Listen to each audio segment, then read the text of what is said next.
हम लोग सिकंदराबाद से जा रहे थे बस्ती। यहाँ पे ढाबा पे हम लोग खाना में नाश्ता वास्ता किए। नाश्ता करने के बाद गाड़ी पे चढ़े हम लोग। गाड़ी वहाँ से आज ठीक चली। बीच में आने के बाद गाड़ी का जो गियर होता है, गियर नहीं लग रहा था, गाड़ी अन कंट्रोल हो गई। कितने लोग बस में सवार? बस में लगभग 100 के आसपास जाते थे। हादसा कैसे हुआ? हादसा तो ब्रेक न लगने के कारण डायरेक्ट हादसा हो गया। बस इतने। आप लोग कहाँ जा रहे थे? हम लोग को सर बिहार जाना है, छपरा। आप बिहार के? कितने लोग सवार थे बस में? लगभग 100 से ज़्यादा लोग थे। कहाँ से कहाँ जा रहे थे? सिकंदराबाद से बस थी, गोरखपुर बस थी। मतलब ज़्यादातर लोग उत्तर प्रदेश और बिहार के ही हैं? जी, उत्तर प्रदेश के ज़्यादातर लोग हैं, बिहार के भी हैं। आपके कोई हैं जो घायल हुए हैं परिवार के आपके? हाँ, हमारे जीजा जी हैं एक तो जो जख्मी हो गए हैं।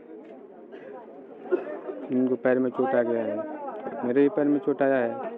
मेरा नाम सुशील कुमार यादव है। मैं DMPB चौथर हूँ।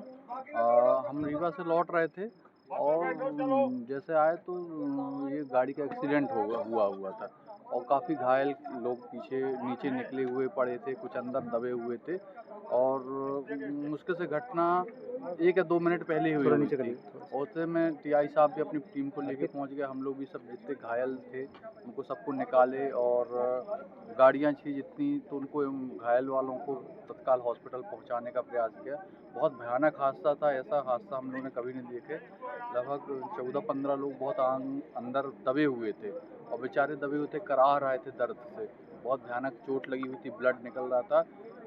जैसे गाड़ियां मिली, एम्बुलेंस मिले, जैसे साधन संसाधन मिले, मैंने भी अपनी गाड़ी से भी और TI साहब और पूरा पुलिस प्रशासन और प्रशासन टाइम पे पहुंच गया और जितने लोगों को जो घायल थे उनको यथासंभव मदद पहुंचाने का प्रयास किया गया। घटना में लगभग 14 लोगों की मौत हुई।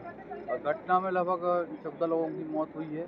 हम लोग अभी अभी डेड बॉडी निकली हुई हैं और घायल लगभग मुझे लगता है 40 से ऊपर लोग घायल। ये बस की सवारी जो है वो हैदराबाद से आ रहे थे और सुहागी घाटी में आगे एक बड़ा सा ट्रक है।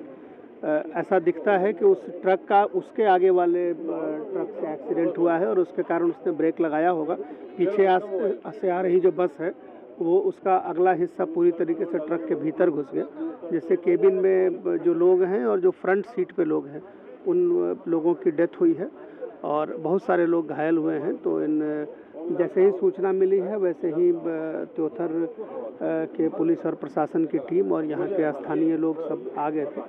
रेस्क्यू ऑपरेशन तत्काल शुरू कर दिया गया था। हम लोग भी यहाँ पहुँच गए थे और क्रेन का यूज करके बस को और ट्रक को अलग किया गया है। सभी लोगों का प्राइमरी उपचार त्योथर में करके जिनको आवश्यकता थी, ऐसे लगभग 40 लोगों को रीवा संजय गांधी अस्पताल भेज दिया गया है। वहाँ उनका इलाज शुरू हो गया है और जो अभी जो डेड बॉडी है उसको इसमें से निकाला जा रहा है। इनको फिर त्योथर में PM करके आगे की कार्रवाई की जाए। हादसे में कुल कितने लोगों की मौत हुई है, कितने लोग? फाइनल आंकड़े हम आपको थोड़ी देर में बता देंगे, लेकिन संख्या 10 से ज़्यादा है। तो ये बस हादसा हुआ है, क्या कैसे हुआ? अभी सुहागी क्षेत्र में जो घटना आप देख रहे हैं इसमें एक ट्रॉले से एक बस की जो एक्सीडेंट हुआ है उसमें अभी जो घायल लोग हैं उनको तो तत्काल रीवा पहुंचा दिया गया है। उनका ट्रीटमेंट होना शुरू हो गया है और लगभग 10 डेड बॉडीज मिल चुकी हैं, क्योंकि जो टक्कर थी वो सीधे बस जो है वो सीधे ट्रॉले में अंदर जाके चली गई है और आगे ट्रॉला किस कारण से रुका, उसका एक्सीडेंट क्यों हुआ ये भी क्लियर नहीं हो पाया है। तो लगातार हमारी पूरा प्रशासन और पुलिस की टीम और डॉक्टर्स की टीम लगी हुई है कि जो लोग घायल हैं उनका इलाज हो सके और इसमें अभी इनके जो घायल हैं उनको तत्काल उनके गंतव्य स्थान तक पहुंचाने के लिए हम लोगों ने 2 बसें भी अरेंज यहाँ पर कर ली है। सर, कुछ पता चला किसकी लापरवाही सामने आया? अभी इतनी बात क्लियर इसलिए नहीं हो पाई क्योंकि जो आगे वाली गाड़ी है जिसकी वजह से बस का एक्सीडेंट हुआ है वो खुद भी आगे जो गाड़ी है वो भी उसमें भी साफ निशान दिख रहे हैं कि वो भी खुद एक्सीडेंटल गाड़ी है और उसके ड्राइवर और क्लीनर नहीं मिले हैं अभी। तो वो गाड़ी का क्यों एक्सीडेंट हुआ, जिस कारण से उसको रुकना पड़ा, उसके कारण ही बस पीछे उससे आके एक्सीडेंट हुआ। तो ये क्लियर तब हो पाएगा जब पहली गाड़ी के लोग मिल पाए। सर, बस में सवार कुछ यात्री बता रहे हैं कि ओवरलोड सवारी थी, करीब 100 यात्री सवार थे। अभी यात्रियों से सब लोगों से चर्चा नहीं हो पाई है और एग्जैक्ट संख्या का भी आकलन अभी नहीं किया जा सका है। अभी उनका जो नंबर मिला है और जो ट्रेवल लिखा हुआ है उसमें हमारी टीम संपर्क करने का प्रयास कर रही है। तो उसमें फाइनल टिकट कितने थे, उसके पश्चात ही इसमें संख्या का एग्जैक्ट हम लोग आपको बता पाएंगे।